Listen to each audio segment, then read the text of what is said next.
کہ جیسا ہم لوگ سوچتے ہیں ویسا ہم کیوں نہیں کر پاتے. دیکھیں میں نے یہاں سے داتا صاحب جانا ہو تو ہارڈلی 15 سے 20 منٹ اتنا ہی سفر ہے، ساتھ ہی تو ہے.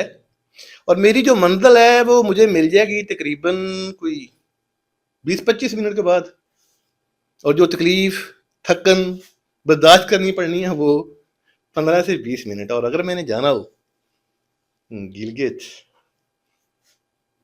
اور میں سوچوں ایسے کہ یار مجھے صرف جو ٹریولنگ ہے وہ 20 منٹ کرنی پڑے، سفر میرا 20 منٹ کا ہو اور انجوائے کروں میں گلگت کو، ایسا پاسبل ہے؟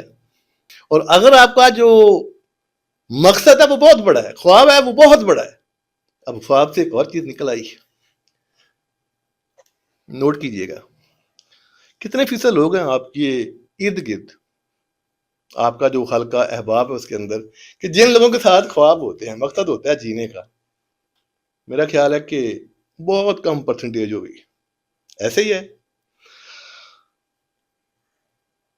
بہت سارے لوگ بےچارے وہ تو ان کو اپنی منزل کا نہیں پتا، کوئی خواب ہی نہیں ہے، زندگی کا جو مقصد ہے ان کے پاس کوئی نہیں ہے، بس یہی صبح اٹھے روٹی پانی کٹھا کیتا، شام نو بچیاں دے کول ماں باپ دے کول، سویرے پھر اٹھے تے پھر روٹی پانی کٹھا کیتا تے پھر بچیاں دے کول.